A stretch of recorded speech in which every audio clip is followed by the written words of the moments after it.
The loud, deep screech of grinding metal woke Gwen with a start. A high-pitched, whirring motor followed by the dull shriek of metal being scraped against metal, punctuated by the popping sounds of sparks flittering through the air. Gwen looked at her phone, lighting its screen, saw the time of 11 p.m., and moaned pitifully. She had only managed 2 hours of sleep before it had begun again. Through her window, which faced out from the front of her house on the second story, a light shone through, interspersed with dancing shadows. The light came from the garage of their neighbor, who lived across the street, and from that garage came the metallic screams, the sonorous sounds of metal being grinded and chewed and scraped and shaped, an echoing noise that Gwen could feel on her skin and down to her bones. The shrill cry of a tool, coming and going at random, like the unpredictable movements of a spider, making her heart jump and sink time and time again. And the ringing in Gwen's ears, like the never-ending hiss of a whisper, both quiet and roaring, acute and deafening. She buried her head in her pillows, but could not escape the noise, booming and reverberating throughout the streets of the neighborhood. Scrunching her eyes closed and biting her lip, she did her best not to scream. The old man across the street, in the metalworks of his garage, would scrape and bend and drill his formless creations throughout the night, not letting up until mere minutes before dawn. Gwen knew this, because it had happened every night for weeks. The noise, loud and harsh and painful, would continue hour after hour, minute after agonizing minute.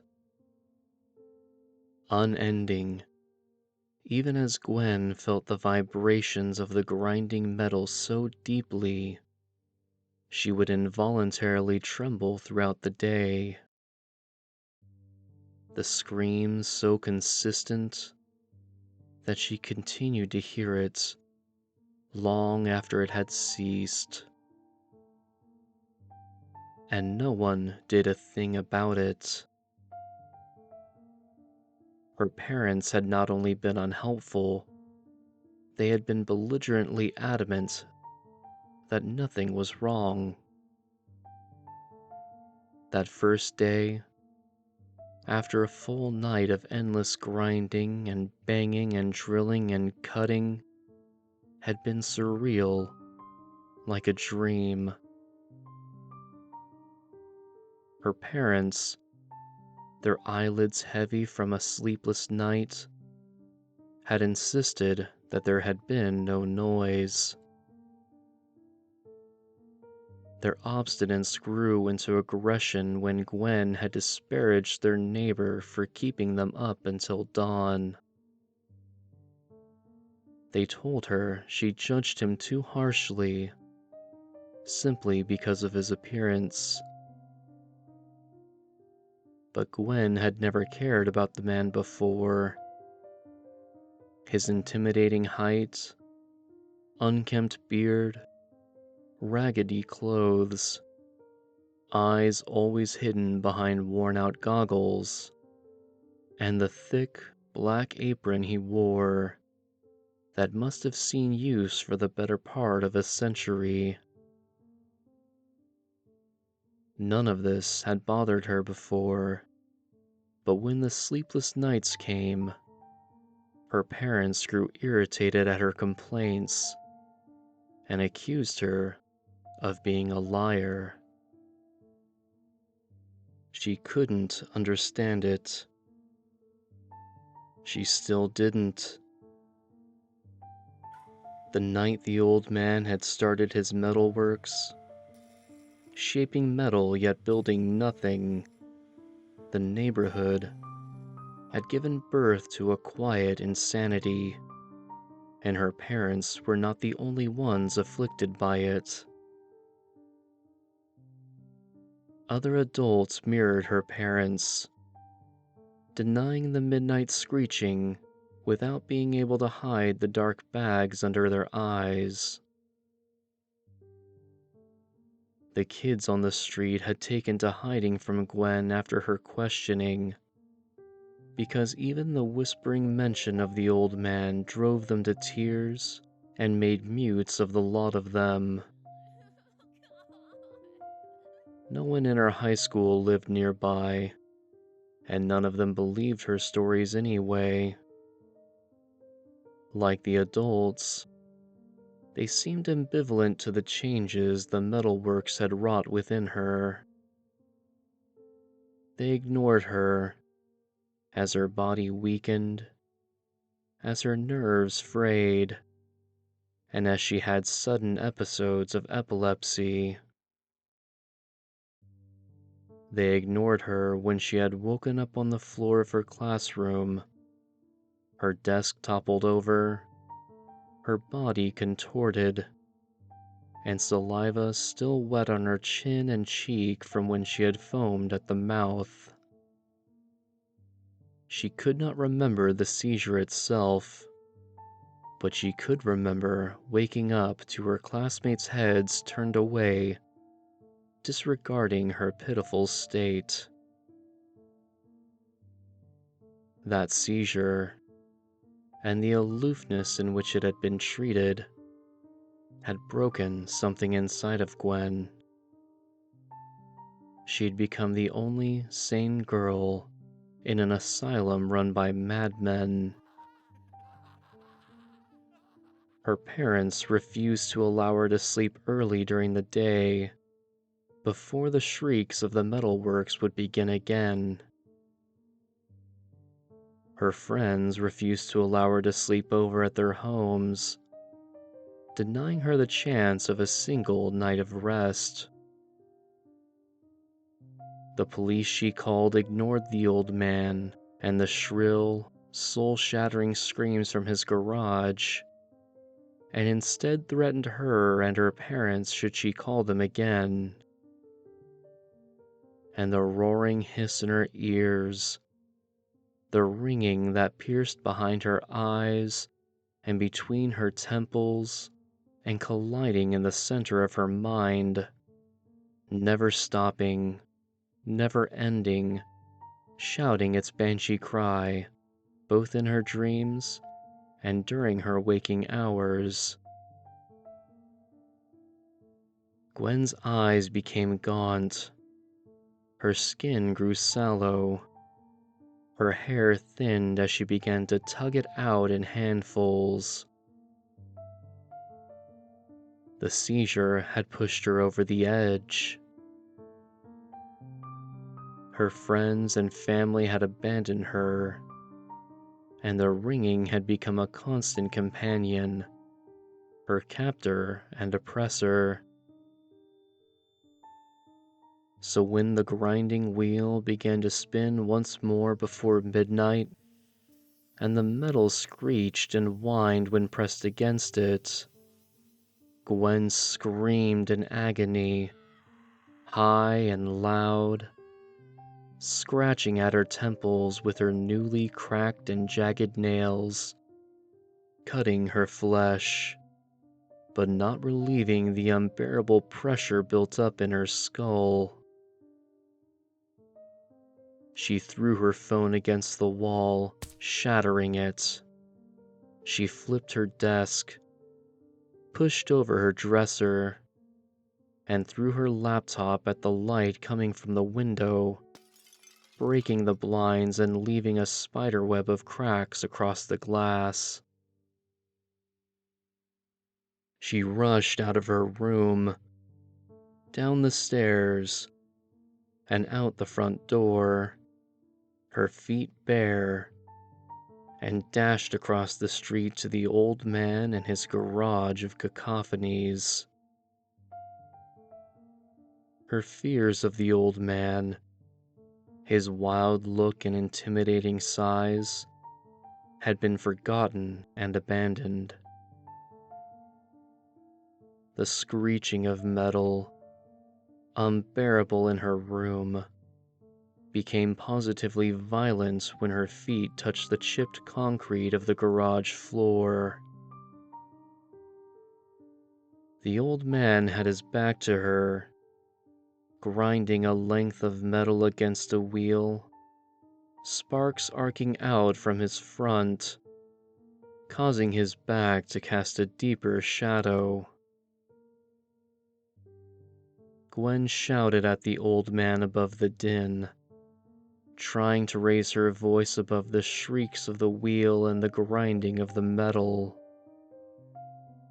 She screamed and cried with all the strength within her, as her throat grew hoarse, and her eyes burned with tears, and small droplets of blood traced lines from her temples, down her cheeks, and to her chin, where they fell to stain her shirt and feet and the concrete floor.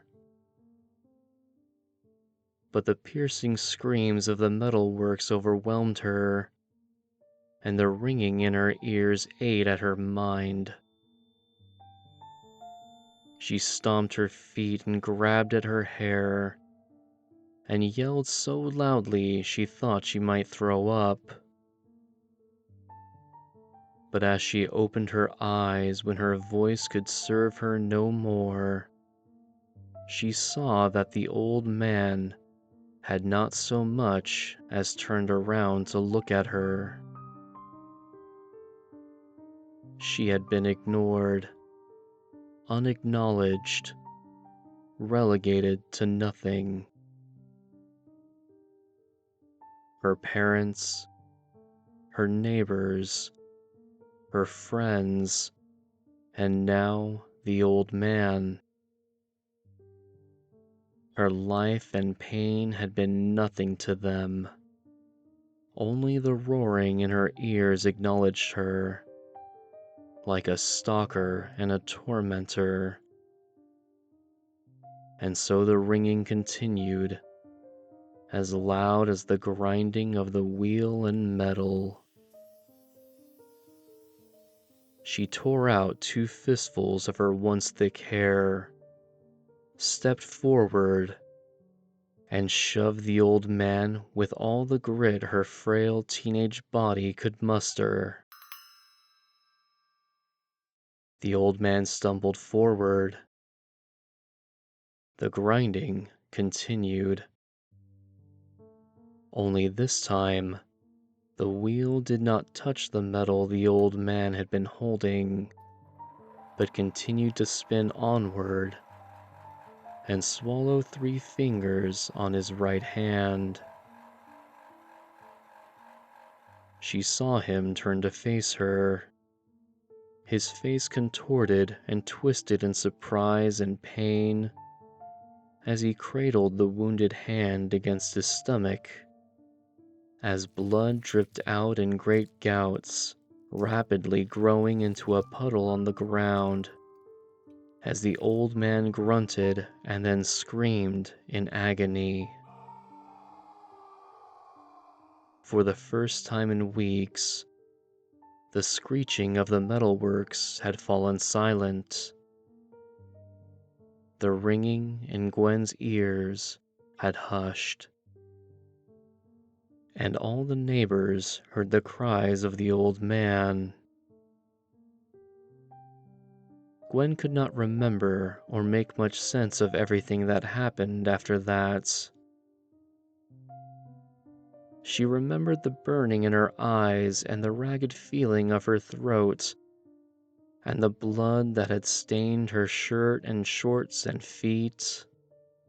And she remembered the look of pain and agony in the old man's face, and the tears streaming down her eyes from the pain in her throat, which tore and strained from her hysterical, uncontrollable laughter. Lights flashed blue and red and yellow. Gwen's parents had been at her side before she felt herself be pushed into the back of a car, silver bracelets holding her wrists together. She remembered questions that she did not answer, and men's faces that she did not look at, and bars closing behind her as she finished her laughing and laid down on the small cot she recognized as a bed. She closed her eyes and drifted off to sleep in blissful silence.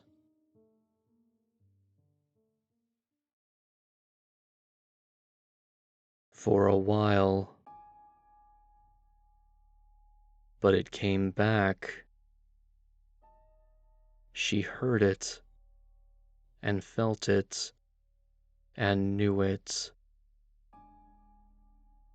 and her face took on the shape of agony, and her lips parted as she wailed, and she covered her ears with no effect. A hiss, like a whisper, then a growing roar, like the grinding of metal, and then the deafening screech of her tormentor. The ringing had returned,